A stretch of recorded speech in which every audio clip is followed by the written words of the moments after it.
Assalamualaikum warahmatullahi wabarakatuh. Selamat pagi semuanya. Untuk anak kelas 7 SMP Al-Huda Kota Kediri. Kembali lagi hari ini, hari Kamis tanggal 25 Februari 2021. Ya, seperti biasanya eh, pada hari Kamis kita ketemu lagi pada mata pelajaran IPS, ya, ilmu pengetahuan sosial, ya.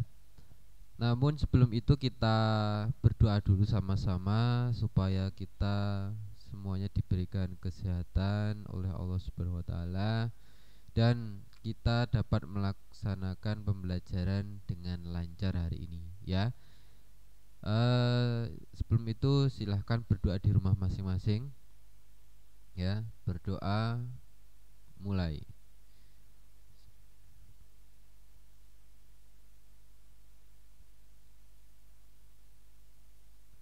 Berdoa selesai. Oke anak-anak, sudah sarapan apa belum pagi hari ini? Ya, sebelum melakukan aktivitas silahkan dirutinkan sarapan dulu, ya. Terutama jaga kesehatan, jaga protokol kesehatan ketika kalian keluar rumah. Ya, semoga saja pandemi segera berakhir, ya. Oke, tidak lama lagi kita akan kembali meneruskan, ya, pembelajaran masih tentang bab 3, yaitu tentang permintaan dan penawaran, ya. Masih ingat ya, minggu lalu pembelajarannya tentang permintaan dan penawaran. Namun kali ini kita akan melanjutkan, yaitu tentang kurva, ya, kurva permintaan dan kurva penawaran. Nanti kira-kira di sini sudah ada yang tahu apa belum ya tentang kurva, ya, kurva permintaan dan penawaran, ya. Nanti akan kita bahas satu persatu. Oke, yang pertama, yang A, yaitu kita lihat dulu, ya, pengertian dari kurva permintaan dulu, ya. Jadi pengertian dari kurva permintaan yaitu kurva yang menunjukkan sifat hubungan jumlah barang yang akan diminta dengan harga barang tersebut. Jadi intinya kurva atau istilahnya gambar, ya, tabel atau gambar yang isinya itu menunjukkan hubungan antara jumlah barang yang diminta di masyarakat atau di pasar dengan harga barang itu sendiri, ya. Jadi nanti akan kelihatan perbedaannya atau ada kaitannya antara jumlah barangnya yang diminta dan harganya. Nanti akan kita pelajari bersama, yaitu terkait tentang kurva permintaan. Nah, di sini kurva permintaan juga mempunyai fungsi, ya, mempunyai fungsi dari kurva permintaan ini. Jadi fungsinya yaitu untuk melihat perbandingan antara harga dengan jumlah atau kuantitas sebuah produk, ya. Jadi fungsinya itu untuk melihat perbandingan antara harganya dengan jumlah produknya yang diminta, seperti itu. Nah, di sini mungkin kalian masih bingung, ya, tentang kurva permintaan itu apa, ya.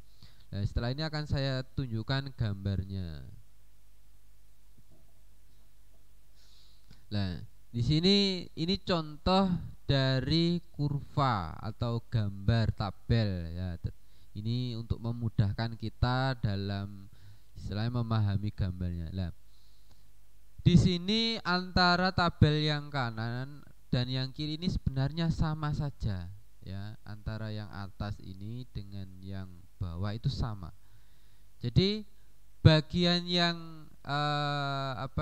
garis tegak vertikal ini menunjukkan harga barang itu, harga barangnya, ya, atau bisa disingkat dengan P.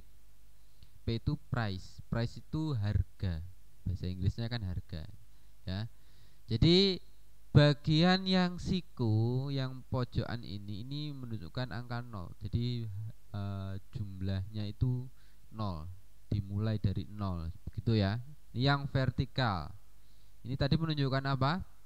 Menunjukkan harga barang atau price. Seperti itu.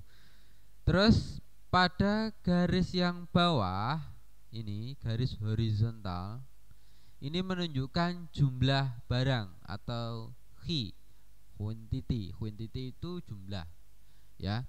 Jadi kalau yang vertikal atau tegak tadi harganya, kalau yang horizontal atau yang bawahnya ini menunjukkan jumlahnya atau quantity. Bisa disingkat Q, ya. Jadi ada P, ada Q. Seperti itu ya. Kita lanjut. Nah, ini saya seumpama punya tabel, ya, tabel. Silahkan dilihat di layar HP kalian atau layar komputer kalian. Ini adalah contoh tabel kurva permintaan, ya. Ini ada kolom titik, terus harga, terus jumlah barang, ya. Ini harga, ini jumlah barang. Kita lihat pada kolom A di sini, yang pertama kolom A, jika harga barang itu seumpama 20.000, ya. Harganya itu 20.000, maka permintaan atau jumlah yang diminta di masyarakat itu 120 buah, ya. Jika 120.000 harganya, maka di masyarakat itu permintaannya 120.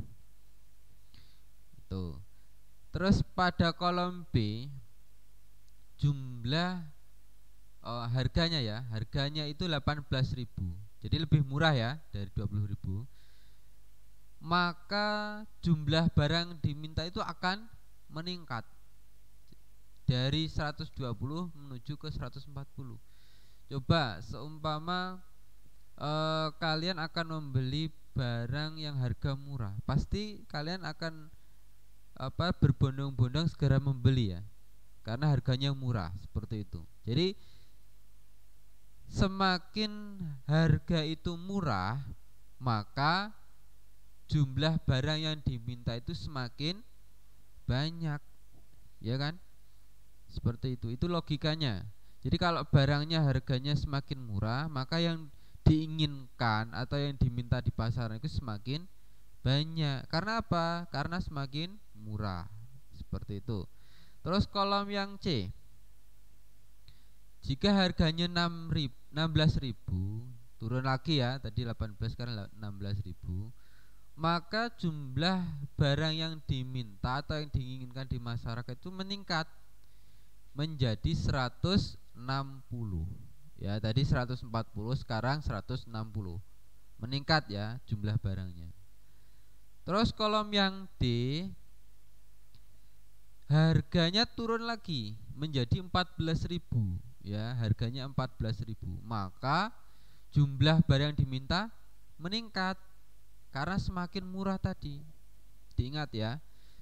Jadi jika harga itu semakin murah, maka jumlah barang yang diinginkan atau yang diminta di masyarakat itu akan meningkat, ya. Berbanding terbalik ini.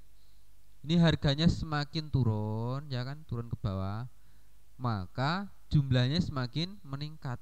Ini, ya. Kalau ini harganya menurun, ini semakin meningkat. Nah, inilah yang dinamakan dengan kurva permintaan atau tabel, seperti itu. Nah, selanjutnya akan saya gambarkan kurvanya. Ini tabel, ya.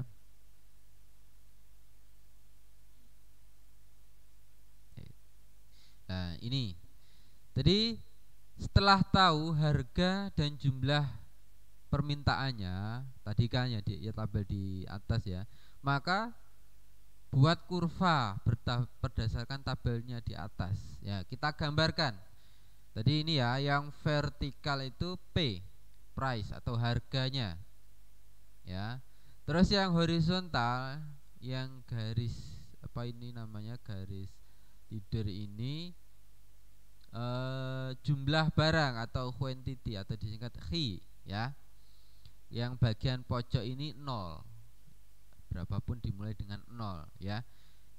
Kita tuliskan pada garis vertikal dulu harga barangnya dimulai dari yang paling murah ya, tabelnya ya 12.000 tadi ya.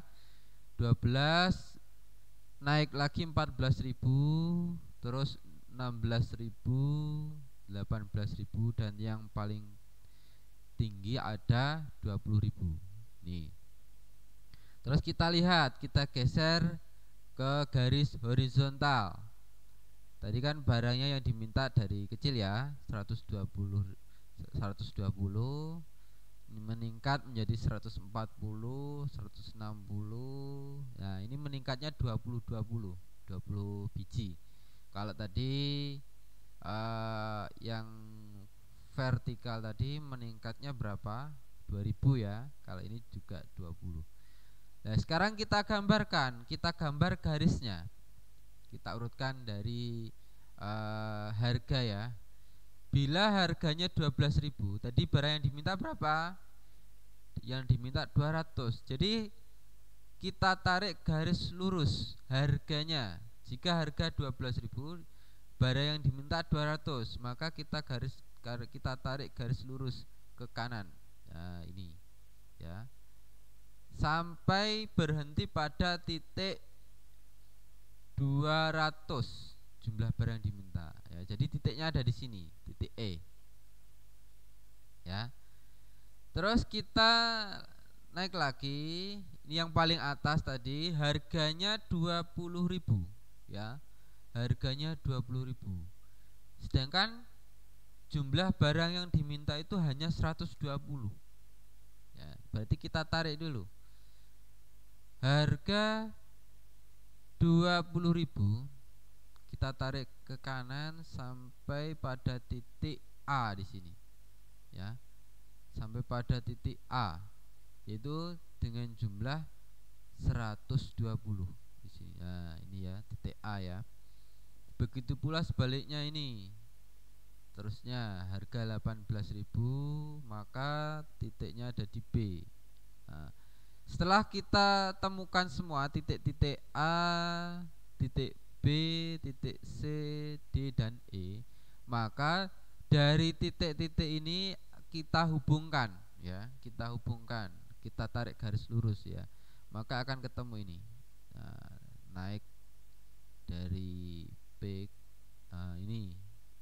Lah, inilah yang dinamakan dengan kurva permintaan. Seperti itu ya. Jadi barang yang diminta dengan harganya seperti itu. Terus kita lanjutkan. Yang B tadi kan ada kurva permintaan, sekarang yang B ada kurva penawaran. Tadi ada permintaan, yang diminta atau yang diinginkan. Terus sekarang kurva penawaran. Penawaran itu jumlah barang yang ditawarkan atau yang dijual, seperti itu ya. Nih. Jadi pengertian dari kurva penawaran itu ialah kurva yang menunjukkan sifat hubungan jumlah barang yang akan ditawarkan kepada konsumen dengan harga barang tersebut. Jadi tabel atau kurva yang menunjukkan jumlah barang yang ditawarkan di pasar atau di masyarakat ya, yang dijual, bisa dikatakan dijual itu pada dengan harga barang tersebut ya, seperti itu. Terus kita lihat fungsinya, fungsi dari kurva penawaran, yaitu untuk membandingkan harga beserta jumlah atau kuantitas produk yang ditawarkan. Tadi kalau permintaan, jumlah yang di permintaan itu, terus sekarang jumlah barang yang ditawarkan. Jadi stok, bisa dikatakan stok barang yang ditawarkan, seperti itu ya. Kita lanjutkan. Nah, ini gambar dari kurva penawaran, gambarnya. Jadi sama tadi, kalau vertikal tadi harga barang, terus yang horizontal itu jumlah barang, ya. Jadi antara tabel yang atas dan yang bawah ini sama, sama. Ini atau ini sama itu ya, sama. Cuma yang membedakan adalah garis-garisnya ini. Nanti akan kita bahas ya. Kita lanjut. Ini contoh kurva penawaran. Ini kebalikan dari yang tadi ya. Kita lihat pada kolom A, bila harganya ini 20.000, maka jumlah barang yang ditawarkan 200 ya. Jadi harganya meningkat, barang atau jumlah yang ditawarkan juga meningkat karena harganya mahal, seperti itu. Terus kolom yang B, harganya turun 18.000, maka jumlah barang yang ditawarkan menurun, juga ikut menurun. Ya, sama. Bila harganya menurun, ini harga turun, maka jumlah barang yang ditawarkan juga menurun. Sama. Ya, ini kurva penawaran. Harga semakin turun, maka jumlah yang ditawarkan semakin turun. Seperti itu. Jadi kebalikannya dengan kurva permintaan tadi ya. Terus kita lanjut. Nah, ini kita kan tadi mengetahui tabelnya, tabel penawaran, maka kita akan kita gambarkan ini kurvanya ya. Jadi sama tadi, yang vertikal itu tadi jumlah harga ya, harga barang. Kita titik-titiknya ini dari yang paling murah ke yang tinggi ada 12, 14.000, 16, 18 dan 20.000 ya, kita urutkan. Terus bagian horizontal sama seperti kurva permintaan. Jadi dimulai dari yang terkecil sampai yang terbesar. Ini jumlah barangnya. Ya. Kita mulai dari yang titik A ini ya, titik A. Bila harga 20.000, maka jumlah barangnya berapa? Maka kita tarik. Tadi kan harganya 20.000, maka barangnya 200, maka kita tarik ke kanan.